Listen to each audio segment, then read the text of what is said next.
now we go to the isolation amplifiers. Okay, so generally, isolation amplifier is used to break the ground loops, okay, and eliminate the source ground connection.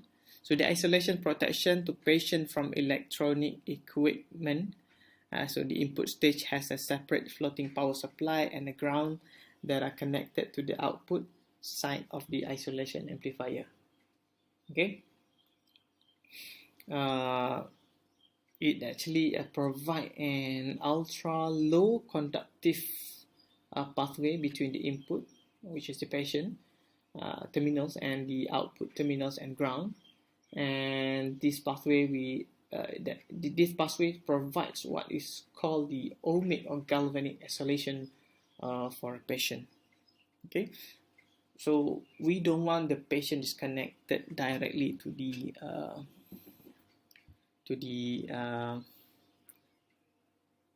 electronic equipment. Okay?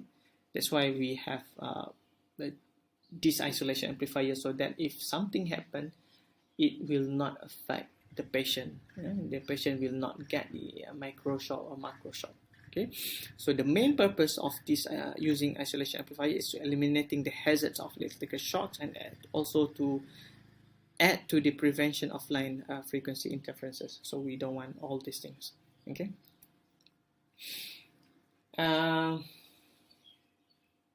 The isolation stage serves the galvanic decoupling of the patients from the measuring equipment and provide safety from electrical hazards, and commonly used for providing protection against leakage current in biomedical recorders, specifically defibrillator and electrosurgical equipment. So defibrillator and electrosurgical equipment has a very high voltage. So we need to also protect the patient from the current leakage of this equipment. Okay, because I think the current leakage will cause a shock to the patient. So we don't want this, and we want to avoid this at all costs. And the isolation includes different supply voltage sources and different ground on each side of the isolation barrier. Okay, so you can see this equivalent circuit of the isolation amplifier. So the differential amplifier on the left transmit. So this is a differential amplifier on the left, transmit the signals through the isolation barriers by transformer, capacitor, or optocoupler. So we have three types of isolation amplifier. So basically, since this is a common input, okay, and then this is a system ground. So actually, this grounding at the input and the output is a separate one, so it does not connect directly. Okay, so this stage also prevents galvanic currents from deteriorating the signal to noise ratio, especially by preventing ground loops. The most important characteristic of an isolation amplifier are low leakage current, isolation impedance, isolation mode or voltage, rejection ratio, maximum safe isolation voltage. So these are the characteristics of isolation amplifier that should have. There's always some leakage across the isolation barrier, and the isolation mode rejection ratio, IMRR. Just now we have CMRR, common mode rejection ratio. Now we have isolation mode rejection ratio, IMIR. So it's not infinite. So from this equation we can see that. So V out equals to G over RG1 plus RG2 plus RIN, R input.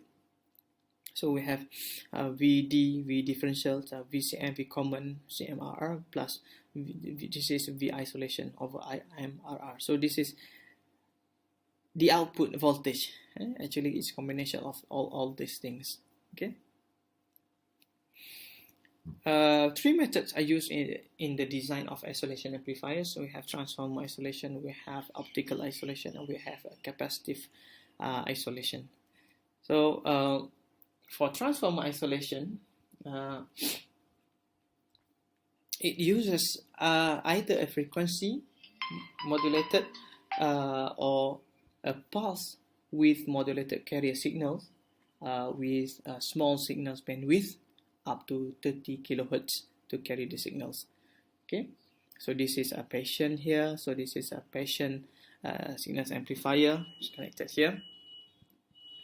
And we have this patient transformer isolation.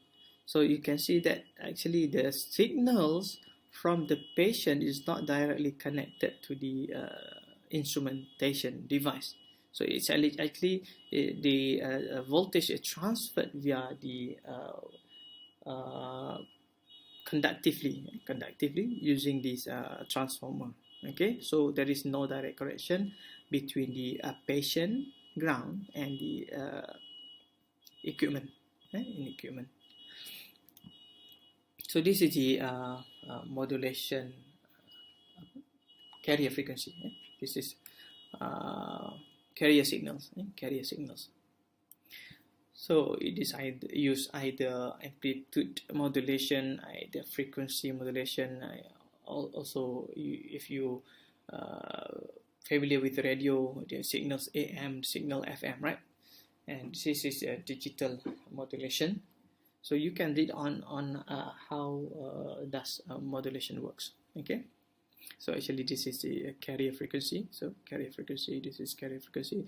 So if you have amplitude modulation, the amplitude of the carrier frequency is changed by the it carries the signals and affects the carrier. So we can see that modulated frequency, modulated signals that will be transferred. And if you use the frequency modulation, you can see the frequency will be different across the carrier frequency that indicated that the signals there. This is actually the digital modulation. So you can see that something like this. Okay, so do read on about the carrier frequency. So the again, the transformer isolation, when the signal passes through the input winding, this is a primary, the input winding, a related signal appears on the output winding, so the secondary. So this is secondary windings via the phenomenon called the inductive coupling. So there is no direct connection between the input and the output of between the patient and the instrument. Okay, thus give isolation between these two. Alright. It uses an internal DC to DC converter comprising of 20 kHz oscillator and transformer, rectifier and filter to supply isolated power.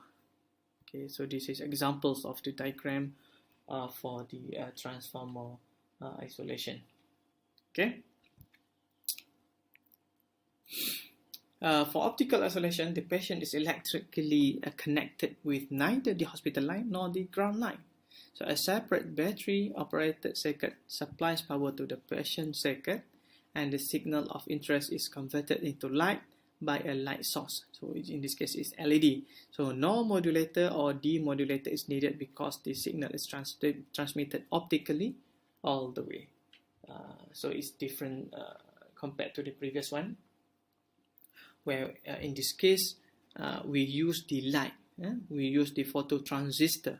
This light falls on the phototransistor on the output side, which converts the light signal again into electrical signal. So from the electrical signals, it will change the light intensity, and the light intensity will fall on the phototransistor. So the phototransistor will translate this light intensity into the electrical signals. So it will be having its original frequency, amplitude, and linearity.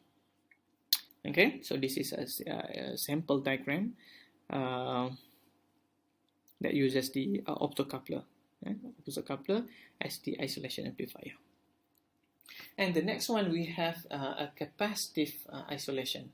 So for the capacitive isolation, it uses digital encoding of the input voltage and frequency modulation to send the signal across a differential capacitive barrier. So separate power supply is needed on both sides of the barrier, and signal with bandwidth up to 70 kHz can be conveniently handled in this arrangement.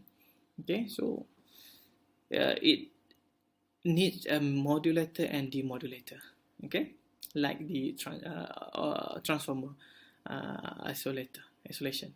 Okay, these examples of the diagram for this capacitive isolation. So it's connected capacitively between these two circuits. So the relative merits of three types of isolation techniques are all three are in common use, though the transformer isolation amplifier is more popular. Gain, stability, and linearity are best for capacitance coupled versions, about 0.005%, and on par for the transformer and optocoupler amplifier is about 0.002%. And the opto-isolated amplifier offers the lowest isolation voltage, around 800 volt continuous, and between input and output, and transformer coupled about 1200 volts, and capacitance coupled 2200 volts. So it depends on the application that you want. So it offers from 800 to about 2200 volt between the optocoupler, transformer, and capacitance coupled isolation. The optocoupler amplifier uses a minimum number of components and is thus cost effective, followed by the transformer coupled amplifier, and the capacitor coupled amplifier is the most expensive. Okay, so for this circuit, the simple circuit, I think it is sufficient to use the opto coupled amplifier. Okay. Alright, so biopotential amplifier connected to the PC. Design of the power supply used in standard PC permitting high leakage current inadequate for medical environment. So RIS even uses isolation amplifier. So especially operator touch the patient and PC simultaneously, or patient touch the PC.